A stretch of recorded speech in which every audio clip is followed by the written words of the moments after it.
नमस्कार, मैं हूं अर्चना कौशल और आप देख रहे हैं विकासशील हरियाणा। लेकिन आज हम प्रदेश में विकास कार्यों की बात करें उससे पहले देश के उन बलिदानों को याद करना जरूरी है जिनकी बदौलत 15 अगस्त 1947 को भारत सैकड़ों साल की गुलामी की बेड़ियों को तोड़कर एक आजाद मुल्क बना।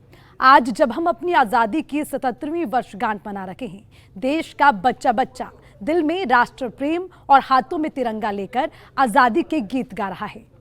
देश को आजाद करने वाले उन वीर सपूतों को नमन कर रहा है जिन्होंने देश की खातिर हंसते हंसते अपने प्राण न्यौछावर कर दिए।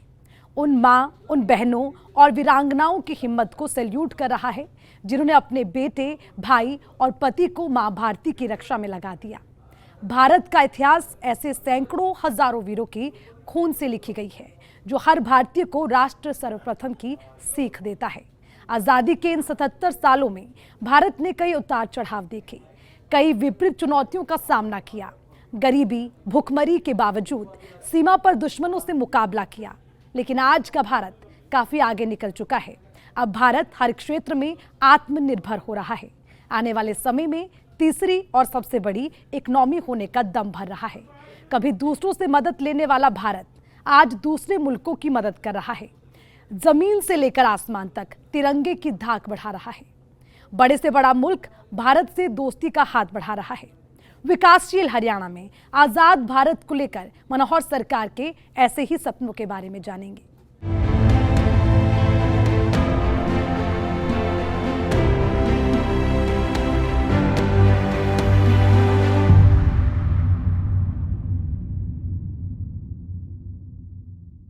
भारत की पहचान उसकी एकता और अखंडता में है। ये सीख हमें अपने पूर्वजों से मिली है।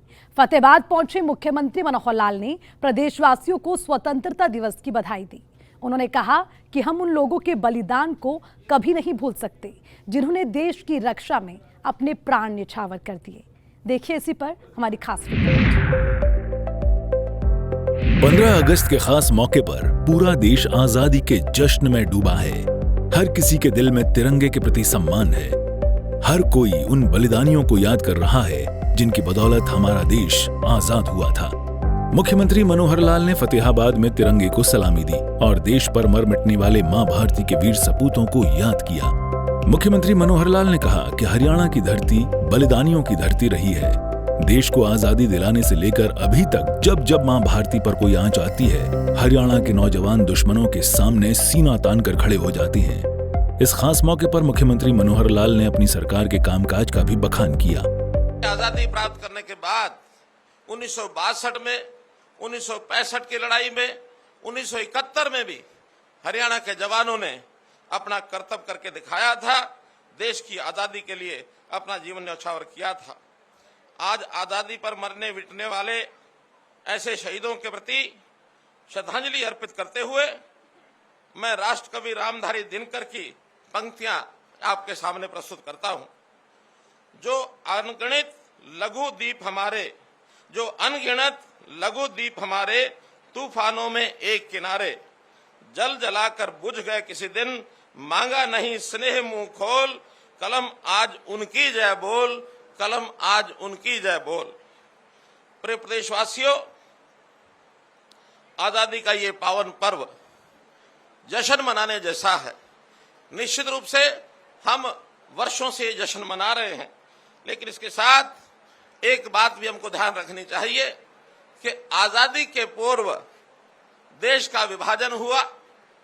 उस दिन को याद करने का पहले किसी भी सरकार ने ऐसा सोचा नहीं। देश के प्रधानमंत्री ने 15 अगस्त 2021 को लाल किला की प्राचीर से ये आह्वान किया कि जो लोग देश को आजाद कराने में और इस देश के विभाजन के अवसर पर लाखों लोग शहीद हुए, उनकी स्मृति में हमें विभाजन विभीषिका दिवस 14 अगस्त को मनाना चाहिए। कल देश भर में इनको भी उस नाते से याद किया गया। भाइयों बहनों, अपने देश के प्रति लगाव, देशभक्ति की भावना, इस नाते से अनेक कार्यक्रम देश में किए जा रहे हैं। मेरी माटी मेरा देश, इस प्रकार के कार्यक्रम के माध्यम से गांव-गांव में उन वीर जवानों को जिन्होंने शहादत दी, गौरव पट पर शिलालेख उनके नाम ये लिखे जा रहे हैं। देश की आजादी के बाद इस देश में बहुत से बदलाव आए हैं। प्रधानमंत्री जी ने ऐसे कठिन कार्य जो करने बड़े चुनौतीपूर्ण थे उनको एक चुटकी में करके दिखाया है। चाहे कश्मीर में धारा 370 को हटाना हो, 35A को हटाना हो, अथवा भगवान श्री रामचंद्र जी का मंदिर अयोध्या में बनाना हो, ऐसे बहुत से काम प्रधानमंत्री जी ने किए हैं। सैनिकों के हित में वन रैंक वन पेंशन इसकी घोषणा की गई, जिससे सैनिकों का एक प्रकार से सम्मान और अधिक बढ़ा है। हम लोगों ने नेशनल एजुकेशन पॉलिसी जो 2030 तक लागू करने की बात कही गई है, हरियाणा में हमने उसको 2025 तक ये लागू करने की बात कही है। देश के प्रधानमंत्री जी के नेतृत्व में देश की सुरक्षा के नाते से कई और कदम उठाए गए हैं, चाहे उसमें सर्जिकल स्ट्राइक की बात करें और चाहे उसमें हमारे गांव की सुरक्षा की बात करें, चाहे समाज जीवन को स्वच्छ करने के नाते से नशा विरोधी इस प्रकार की मुहिम चलाने की बात की गई, और समाज में लिंग संतुलन के नाते से बेटी बचाओ बेटी पढ़ाओ का अभियान लागू किया गया। स्वच्छता ये अभियान भी देश में चलाया गया। देश की आजादी का अपना एक इतिहास हम सबको मालूम है। हम जानते हैं कि इस देश की आजादी ये हमें वास्तव में मिली नहीं है, ये हमारे जवानों ने एक प्रकार से अंग्रेज से ली है, अपनी शहादत देकर के ली है। इसलिए इस आजादी के लिए जो कुर्बानियां हुई, उस कुर्बानी का पहला जो अगर कोई उदाहरण मिलता है तो 18 मई 1957 अंबाला की धरती पर मिलता है। तो इसलिए हरियाणा का अपना एक योगदान, महत्वपूर्ण योगदान है। ऐसे शहीदों की याद में शहीदी स्मारक, एक बहुत बड़ा स्मृति स्मारक लगभग 25 एकड़ पर अंबाला छावनी में ये बनाया जा रहा है। भाइयों बहनों, हमने हरियाणा में सैनिक अर्धसैनिक बलों का एक विभाग ये अलग से बनाया है, ताकि सैनिकों के जो परिवार हैं अथवा जो सेवानिवृत्त सैनिक हैं उन सब की देखभाल की जा सके। उनके लिए भी बहुत सी ऐसी सुविधाएं ये हमने उसमें लागू की हैं। भाइयों बहनों, आज ये 77वां स्वतंत्रता दिवस है। मुझे एक प्रसन्नता इस बात की आपको बताते हुए कि मैंने भी आज ये 9वीं बार और ये स्वतंत्रता दिवस का ध्वजारोहण हरियाणा की धरती पर किया है। मैं इस अवसर पर विशेष आनंदित महसूस कर रहा हूं। भाइयों बहनों, हरियाणा के इस फतेहाबाद जिले के भी आसपास के लोगों का बहुत बड़ा योगदान रहा है। हमको मालूम है धांगड़ गांव के 14 ऐसे जवान इस स्वतंत्रता आंदोलन में अपने जीवन की उन्होंने आहुति दी है, तो उनको भी मैं विशेष तौर पर श्रद्धांजलि अर्पित करता हूं। आजादी के बाद भी हरियाणा का योगदान इस देश के विकास में अत्यधिक रहा है। चाहे यहाँ का किसान हो, चाहे यहाँ का जवान हो, हरियाणा की अपनी महती भूमिका रही है। देश की मात्र 2% आबादी हरियाणा की, 1.3% हमारा क्षेत्रफल, लेकिन जहां तक सेना की सेवा यानी देश की सेवा में सेना का प्रश्न है, इसमें हमारी 10% का योगदान ये हरियाणा ने दिया हुआ है। इसलिए मैं अपनी इस भूमि पर, हरियाणा की भूमि पर गर्व करता हूं। हमारी हरियाणा की भूमि एक गीता की भूमि है। कुरुक्षेत्र में महाभारत के समय भगवान कृष्ण ने जीवन जीने का सार इस प्रकार का गीता का संदेश दिया, और उसी के कारण से हरियाणा आज भी अपने सद्भाव, भाईचारा, शांति, प्रेम, प्यार इसके लिए जाना जाता है। पिछले 9 वर्षों के कार्यकाल का मैं कहूं तो समाज एक स्वार्थपूर्ण वातावरण में यहाँ रह रहा है। हमने हरियाणा में एक ये नारा सन 2000 में दिया था कि हरियाणा के सब लोग भाईचारे से एक साथ मिलकर के रहेंगे। साल 1947 में जब भारत अंग्रेजों की गुलामी से आजाद हुआ था, देश में गरीबी और भुखमरी अपने चरम पर थी, जिससे पूरे देश ने मिलकर जंग लड़ी है और आज भारत में अनाज का अकूत भंडार है। मुख्यमंत्री मनोहर लाल ने कहा कि हमारी सरकार का ध्यान अंतिम व्यक्ति के उदय पर है और इसके लिए कई तरह की योजनाएं चलाई जा रही हैं। हरियाणा के समाज के लोगों की सेवा करना ये मेरा धर्म है, और इस धर्म के नाते से बहुत से हमने काम ऐसे किए हैं जिन कामों को लेकर के आज इस समय पर आपको याद कराना आवश्यक है। बहुत से सिस्टमेटिक चेंजेस, व्यवस्था में बदलाव ये हमने किए हैं। व्यवस्था बदलाव को स्वीकार करना थोड़ा कठिन कार्य होता है, लेकिन फिर भी हरियाणा की जनता ने उसको स्वीकार किया है। और आज इस समय मैं दावा करता हूं कि हरियाणा की जनता को जो व्यवस्था में हमने बदलाव किए हैं उसका लाभ निरंतर वो आज प्राप्त कर रहे हैं। आज हमने पंडित दीनदयाल जी उपाध्याय के बताए रास्ते अंत्योदय के भाव से हमने काम करना शुरू किया है। ये अंत्योदय के नाते से हम हर व्यक्ति को लाभ पहुंचाने का, खास करके गरीब आदमी को लाभ पहुंचाने का जो बीड़ा उठाया है इसको पूरा कर रहे हैं। पिछली सरकारें गरीबी हटाओ ये नारा हर समय दिया करते थे, लेकिन बड़ा कष्ट है इस बात को सोच करके कि कभी गरीबी हटाने का काम उन्होंने नहीं किया। हमने सारे समाज के सब परिवारों की फैमिली आईडी बनाकर एक एक व्यक्ति की, एक एक परिवार की पहचान की है। जो गरीब परिवार है उसके लिए सरकार ने विशेष योजनाएं बनाई है और उसके नाते से ये जो अमृत काल चल रहा है 25 वर्ष का, इस अमृत काल में हरियाणा ने लोगों के जीवन को आसान किया है। हमने इस अमृत काल में 12.5 लाख नए राशन कार्ड बनाए हैं। 2010 के बाद अगर राशन कार्ड बने हैं तो 12.5 लाख एक साथ ये हमने हरियाणा में बनाए हैं।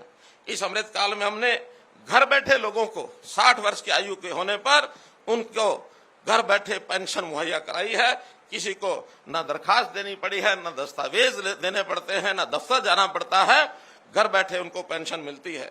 भाइयों बहनों, इस काल में लगभग 50,000 लोगों को, जो गरीब लोग हैं, उनको काम करने के लिए ये लोन दिलवाने की व्यवस्था हमने की है। इस अमृत काल में 29 लाख लोगों को आयुष्मान भारत और चिरायु हरियाणा का लाभ अभी कल तक हम दे रहे थे। आज से एक नई योजना लागू की है जिसमें 1,80,000 से लेकर 3 लाख रुपए तक की आय वाले परिवारों को भी मात्र आधा प्रीमियम 1,500 रुपया वार्षिक देकर के उनकी रजिस्ट्रेशन आज से खोली है। उनको भी 5 लाख रुपए का लाभ उसी प्रकार से मिलेगा।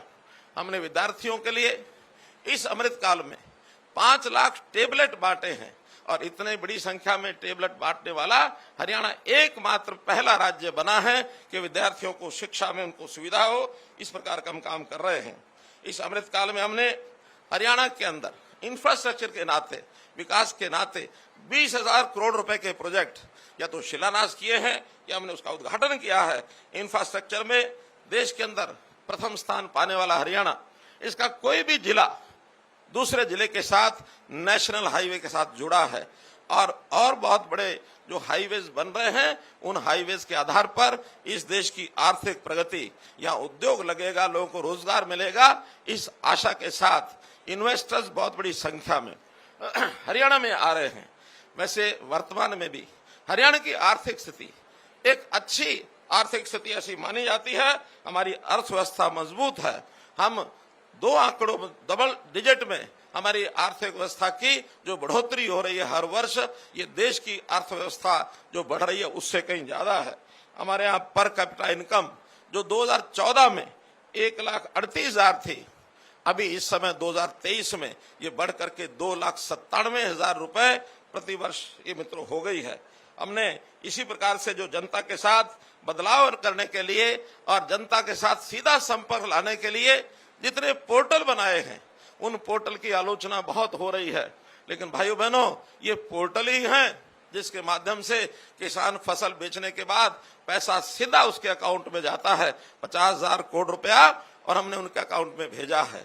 बुढ़ापा पेंशन, ये इसी प्रकार का ये जो पोर्टल का ही कमाल है कि उसके खाते में सीधा 2750 रुपया और बैंक में जाता है। हमने किसानों के सिस्टम को ठीक करने के लिए मेरी फसल मेरा ब्यौरा ये एक पोर्टल बनाया है जिसमें से हर किसान बता देता है कि मैंने कितनी जमीन पर कौन सी फसल बुआई की है, ताकि उस फसल की खरीद के समय किसी प्रकार की कठिनाई उनको ना आए। इसी प्रकार कल को कोई खराबा हो जाता है उसको भी हम उसके माध्यम से भावांतर भरपाई योजना अथवा अन्य मुआवजा ये उसको दे सकते हैं। भाव यदि कम मिलता है तो भावांतर भरपाई योजना हमने फसलों के लिए, फलों के लिए, बाजरा के लिए, सूरजमुखी के लिए कई फसलों पर लागू किया है और इस योजना से किसान जो है बहुत प्रसन्न है। इसी प्रकार हमने किसानों के लाभ के लिए जहां डीबीटी का पैसा उनको भेजते हैं, वहां पर भावांतर भरपाई योजना के साथ, मुआवजे के साथ मेरा पानी मेरी विरासत, इसमें भी 7,000 रुपया प्रति एकड़ किसान को दिया जाता है। डायरेक्ट सीडिंग ऑफ राइस, इसमें भी 4,000 रुपया प्रति एकड़ किसान को ये दिया जाता है।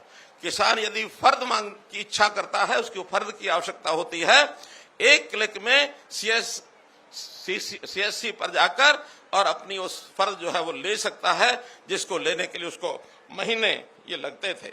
जैविक खेती को बढ़ावा देने के लिए हमने इसमें भी बहुत सी योजनाएं बनाई हैं, खास करके जो हमारा जो नैनो छिड़काव, ड्रोन का सर्वे, सॉइल हेल्थ कार्ड और इस प्रकार का जो हमारा केमिकल खादों से दूर रह करके अगर वो जैविक खेती पर आता है तो गाय पालने के लिए अनुदान, ये सब चीजें उनके लिए हमने की हैं। जहां तक उद्योग का विषय है मित्रों, उद्योग के नाते भी हमारे यहाँ उद्योग के लिए एक जो कार्यक्रम चला हमारा, जो हमारा ease of doing business, ease of doing business में भी हरियाणा जो है वो तीसरे रैंक पर आ गया देश में। इसलिए इन्वेस्टर्स जो निवेशक हैं, उद्योगपति हैं, उनका उद्योग करने का मन हरियाणा में बाकी प्रदेशों की तुलना में हरियाणा उसको प्रथम पहल, प्रथम चॉइस ये उसकी बन गई है, जिसके कारण से पिछले इस कार्यकाल में 50,000 से ज्यादा लघु उद्योग वो हरियाणा में लगे हैं। बड़े उद्योग, मारुति जैसे उद्योग भी, जिनकी चर्चा हमेशा रहती है कि हरियाणा को छोड़कर कहीं जा सकते हैं, उनको भी अभी उन्होंने हमारा 1000 एकड़ जमीन के ऊपर लगभग 20,000 करोड़ रुपए की लागत से नया प्लांट वो लगाने जा रहे हैं। तो मित्रों, ये सब बातें मैं इसलिए आपको बता रहा हूं कि हरियाणा की प्रगति पिछले 8 साल में जितनी हुई है, 9 साल में जितनी हुई है, ये पहले कभी नहीं हुई। हमने इन 9 सालों में हरियाणा के कांग्रेस के 10 साल के कार्यकाल की तुलना में विकास के काम डबल किए हैं और खर्चा उससे आधा किया है। करप्शन को दूर करते हुए इस आधे खर्चे में डबल काम करने का हमारा जो विषय है वो मैं आपके सामने रख रहा हूं। भाइयों बहनों, एक नई योजना हमने बनाई। गरीब के परिवार में यदि किसी की मृत्यु हो जाती है और खास करके अगर कमाने वाला कोई व्यक्ति 25 साल से 45 साल के बीच का आयु का व्यक्ति कोई चला जाता है, कारण कुछ भी हो, उस गरीब परिवार को हमने 5 लाख रुपया नगद उसको अनुदान एक प्रकार से देने की बात की है, ताकि उसके परिवार का गुजारा वो ठीक से हो सके। ऐसा भी हमने किया है। जहां तक शहरी और नगरीय क्षेत्र में स्वामित्व की बात है, ये स्वामित्व का विषय भी जिन लोगों के पास 50 साल से 60 साल से इससे भी ऊपर लोगों के पास नगर पालिका की दुकानें थी अथवा कोई ऐसी जमीनें थी जिसका उनके पास एक किराएनामे का या कोई भी सबूत उनके पास कब्जे का था, उनको कुछ राशि लेकर के स्वामित्व का अधिकार उनको दिया है। ऐसे ही गांव में लालडोरा, इस लालडोरा में उनके पास स्वामित्व का अधिकार नहीं था, हमने उसको खत्म करके और लाखों लोग परिवारों को उनकी प्रॉपर्टी, उनका घर मकान, उसका मालिकाना हक ये हमने दिया है और इससे भी हमारे लोग बहुत प्रसन्न हैं। जहां तक गांव के विकास की बात है, हमने 5700 गांव में फ्री बिजली नहीं कह सकता मैं, 5700 गांव में 24 घंटे बिजली ये हमने दी है। कभी किसी सरकार ने 24 घंटे बिजली का जो दावा कभी किया भी नहीं, और किया तो ज्यादा एक बार 125 गांव वो 24 घंटे बिजली पर आए थे। आज हमारे 80% से ऊपर गांव ये 24 घंटे बिजली पर आ गए हैं। 6000 गांव में हमने इंटरनेट व्यवस्था ये उपलब्ध कराई है। आज आईटी के जमाने में गांव के हर युवक को, हर नागरिक को इंटरनेट की आवश्यकता होती है, तो 6000 गांव में हमने ये भी उपलब्ध कराया है। गांव का कोई भी व्यक्ति अपनी मांग को ग्राम दर्शन के माध्यम से हमारे पास भेज सकता है, उसके विकास की कोई मांग इसको हम पूरा करते हैं। मुख्यमंत्री मनोहर लाल ने गांवों में विकास कार्यों के साथ शहरों में हो रहे विकास कार्यों की भी जानकारी दी। उन्होंने कहा कि प्रदेश के कई शहरों को वर्ल्ड क्लास शहर बनाया जा रहा है। नगरों में भी प्रॉपर्टीज के झगड़े समाप्त करने के लिए हमने प्रॉपर्टी आईडी ये बनाने का जो काम किया है, इसमें थोड़ी पेचीदगियां आई हैं हमको, लेकिन उनको सबको दूर करने का हमारा संकल्प है। आने वाले कुछ समय में ये सारे जो प्रॉपर्टी आईडी के विवाद हैं, इनको हम समाप्त करके हर किसी को उसकी प्रॉपर्टी का सही, या तो मालिक है अथवा किराएदार है, उसका जो सही लेखा जोखा उसको मिल जाएगा। नगरों के चुनाव में एक बहुत बड़ा परिवर्तन हमने किया। जो हमारे मेयर चेयरमैन हैं, उनका सबका चुनाव पहले पार्षदों के द्वारा होता था, अब हमने उसको डायरेक्ट चुनाव किया है। इसके कारण से भ्रष्टाचार की बहुत बड़े एक सिस्टम पर ब्रेक लगी है। शहरों में भी नगर दर्शन ये हमने शुरू किया है। स्मार्ट सिटीज, कई स्मार्ट सिटीज में विशेष ध्यान देकर के उनका जो हमने विकास किया है, चाहे वो गुरुग्राम है, फरीदाबाद है, करनाल है, पंचकुला है, ऐसे शहरों पर विशेष ध्यान दिया गया है। आने वाले समय में और भी शहरों को उसी तर्ज पर एक विकसित करने के नाते से योजना बनाई जाएगी। स्पेशल डेवलपमेंट अथॉरिटीज, चाहे गुड़गांव में जीएमडीए हो, फरीदाबाद में एफएमडीए हो, पंचकुला में पीएमडीए हो, और इसी तर्ज पर आगे हम हिसार में भी हिसार म्यूनिसिपैलिटी डेवलपमेंट अथॉरिटी ये भी बनाएंगे, तो इस नाते से उनको काम करने का एक स्वतंत्र अवसर मिलेगा। प्रदेश के हर नागरिक की सुरक्षा सरकार की जिम्मेदारी है। मुख्यमंत्री मनोहर लाल ने कहा कि इस दिशा में कई कदम उठाए गए हैं, जिसका लाभ नागरिकों को मिल रहा है। जहां तक सुरक्षा का विषय है, हमारी पुलिस ऐसी है कि जो बहुत दस्तूर लोगों की सुरक्षा करने में सक्षम है। और इसमें हमने विशेष प्रावधान, जैसे 112 की व्यवस्था की है। उसमें हमारी जो गाड़ियां किसी को संकट पड़ने पर अगर उसको एक पैनिक बटन दबा देता है, तो एवरेज 10 मिनट के अंदर कोई भी पुलिस की गाड़ी उस टुकड़ी के साथ वहां पहुंच जाती है, उसकी सुरक्षा करती है। महिलाओं की सुरक्षा के लिए महिला थाना, और ऐसे ही साइबर क्राइम जो बढ़ गया है, हर थाने में हमने और साइबर डेस्क ये बना दिए हैं। कुछ जिलों में साइबर थाने ये भी बनाए गए हैं। पिछले दिनों में हरियाणा के एक क्षेत्र के अंदर साइबर क्राइम का बहुत बड़ा एक नेटवर्क जो बना हुआ था, उसको हमने तोड़ा है। हम कोई भी इस प्रकार का अपराधी होता है, चाहे वो नशे में लिप्त है अथवा साइबर क्राइम है अथवा अन्य प्रकार का क्राइम करता है, उनकी प्रॉपर्टीज को कुरक करते हैं और उनको कुरक करने के बाद उनको सबक सिखाया जाता है, उनको जेल के अंदर डाला जाता है, ताकि किसी भी क्राइम के ऊपर उनको जो है आगे बढ़ने का मौका न मिले। जो संगठित अपराध होते हैं उनके लिए भी हमने कानून बनाया है। हरकोका के माध्यम से जो संगठित अपराध के ऊपर ये नकेल कसी जाएगी, इसको हमने पास किया है। केंद्रीय अनुमति के लिए ये राष्ट्रपति महोदय के पास गया हुआ है। गोरक्षा का सुरक्षा का कानून ये हमने बनाया है, और इसमें भी 10 साल तक की सजा गोहत्या पर ये हमने लागू की है। तो इस पर भी बहुत बड़ा काबू, एक कंट्रोल हमने किया है। धर्म परिवर्तन जो लोग करते रहे हैं, जो करवाते रहे हैं, करने के बजाय जो धोखे से जबरदस्ती किसी का धर्म परिवर्तन कराते रहे हैं, उनके ऊपर भी हमने शिकंजा कसने के लिए और एक कानून बनाया है। इस नाते से ये सारी चीजें आपके सामने इसलिए रखी हैं कि हरियाणा, जहां आज से कुछ साल पहले जिसकी छवि हरियाणा की बहुत अच्छी नहीं थी, लेकिन आज चाहे वो सामाजिक सुरक्षा हो, चाहे आर्थिक आधार पर बातें हो, युवा की बात हो, खेलों की बात हो, आर्थिक आधार पर जैसा भी जीएसटी जब से लागू हुआ है, जीएसटी की कलेक्शन हरियाणा में बड़े राज्यों में प्रति व्यक्ति कलेक्शन ये सर्वाधिक हो गई है मित्रों, भाई बहनों। तो इससे हमारे जो आर्थिक तंत्र है ये बहुत मजबूत हुआ है। हमने इसमें समाज के आवश्यक आने वाली जो चीजें हैं उसको भी आगे बढ़ाया है। जहां तक सामाजिक सुरक्षा पेंशन की बात है, 2750 रुपया हरियाणा में सर्वाधिक पेंशन ये पूरे देश में ये लोगों को दी जाती है। ये भी आपके लिए मैं एक जानकारी के लिए बता रहा हूं। इतना ही कहना चाहूंगा कि आने वाले 25 सालों में देश की आजादी की जब 100वीं वर्षगांठ 2047 में मनाई जाएगी, उस समय हरियाणा का स्थान पूरे देश में सर्वोच्च होगा, ऐसा मैं दावा करता हूं।